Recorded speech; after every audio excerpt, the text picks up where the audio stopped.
would seem that Elon has just about finished selling his stock. It's been well over a month now since another controversial tweet from Elon Musk asking the Twitter community if he should sell 10% of his Tesla stock. As a result, the stock price dropped from not far off its high, somewhere in the 1200s, and due to Elon's sell-off and the market's reaction, the stock price actually reached lows of sub $900 on a couple of occasions. But the fact that Elon has sold the shares he was planning on, or if not all of them entirely, the end is now at least in sight, this seems to have been received well by the market. It was not only the news of Elon selling off his stock, but the physical selling itself that's been affecting the stock price. Then, when you add on Omicron scares to this, the stock price dropped as much as over 25% in about the space of a month. The stock price became actually lower than it had been at the start of 2021, almost 1 year on, and the stock price lower than the high for January. Yes, sometimes the stock price does get ahead of the company. The market overreacts, particularly with Tesla and the EV industry in general. I'm not sure people realize yet that the EV industry is incredibly slow to grow. Look how long it has taken Tesla so far, and Tesla still won't hit 1 million deliveries for this year. But 1 year later, with a growth company, not to mention the Nasdaq also up 50% over that same period. So just to reiterate, a highly successful growth company was the same price it was nearly a year ago, whilst the market had risen 50%. There are times when Tesla gets seriously discounted. This was one of them, assuming no major market crash on the way, as that's generally how these runs end. Oh, and over that year, we saw that Tesla Shanghai factory already has about twice the capacity we were told, and likely much higher. We also witnessed these two enormous new factories successfully built with minimal issues. Just some permits and regulation to get sorted with Germany. These two projects were a success, along with the 4680 built vehicles soon to come off these lines. And all of the other events that we saw this year, such as the Model S Plaid, successfully becoming the quickest production car in the world, likely as a result of using some of the chemistry from the 4680 batteries. And of course AI Day, further ensuring the future of FSD for Tesla. Although I say Tesla's core product will be their batteries, Tesla's main profit potential is going to come from their software and AI in the likes of FSD. It will not only be incredibly profitable, it will transform transportation and commerce as we know it. Anyway, I bought some options when the price was around 1,020 about almost a month ago, as it looked like a good price then.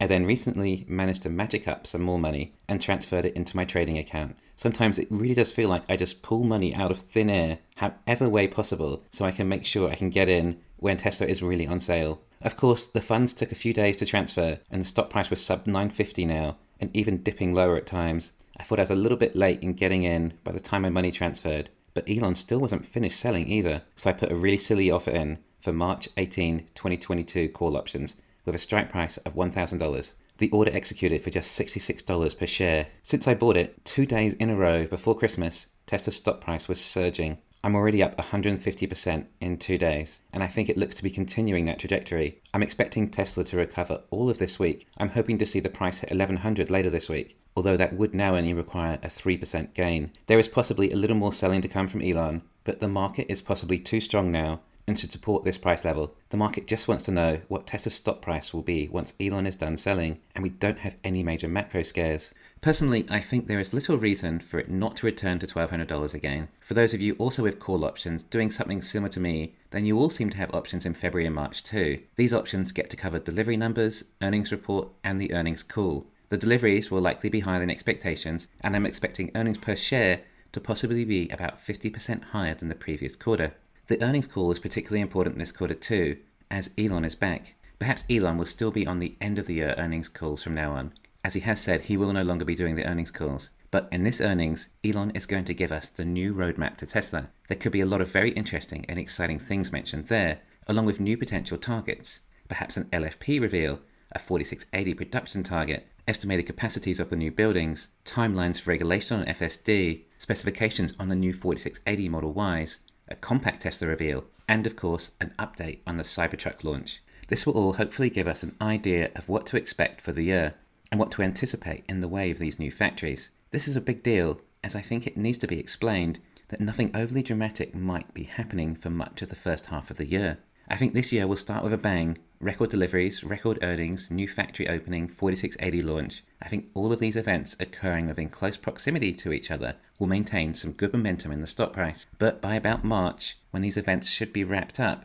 At least hopefully the new factories are fully operational by that stage. But Texas doesn't have to open so much as the announcement of the opening party, at least as an indicator. I think each of these events could bump the stock price up $100 or so. Therefore, I think it possible, not necessarily likely, that Tesla hits $1,500 sometime early next year, depending on how these events play out. But $1,300 to $1,400 sure feels likely. Again, if these events all happen in this small period of time, it could just be a lot of momentum at once for the company. Either way, macro events aside, it's not unreasonable to expect a new all-time high.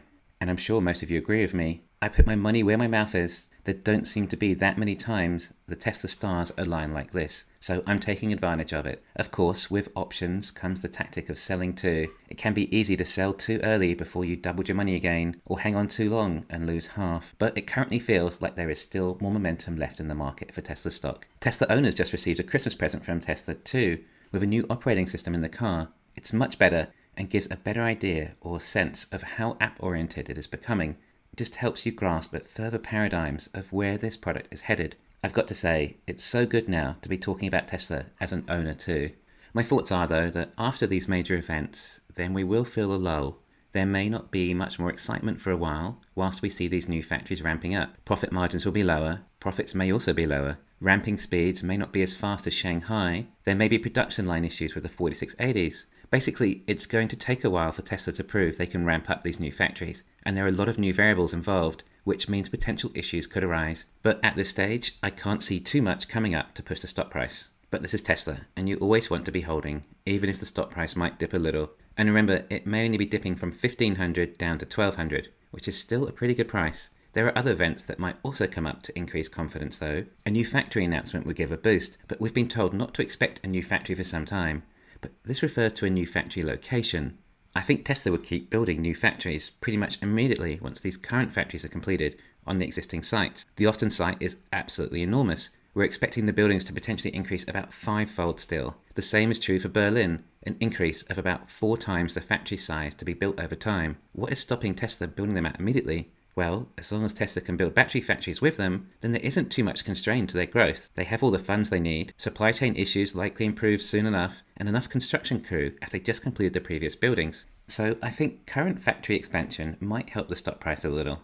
I think the reveal and some specs of the compact Tesla should also give the stock price a boost. Hopefully Tesla is still managing to target that $25,000 price point, although that might be a bit harder with the inflation we're witnessing. But the fact Tesla reveals a car actually for the masses, at least masses in developed nations, a car that was not previously thinkable to so many consumers. In fact, buying a new car in general was not something a lot of the consumers ever considered before a Tesla compact. This should add excitement in the market.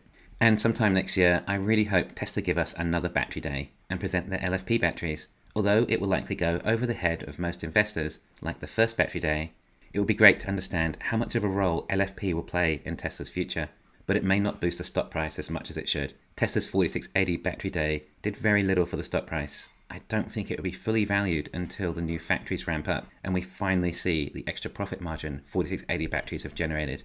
But that's stock prices for you. They often play the short game and can't look into the future so much. It's like the saying, a bird in the hand is worth 2 in the bush, except the stock price is worth more like 10 in the bush. Well, Tesla still has a lot of birds in the bush. Thanks for listening. Please hit the thumbs up and subscribe. You can follow me on Twitter and talk to me on Patreon.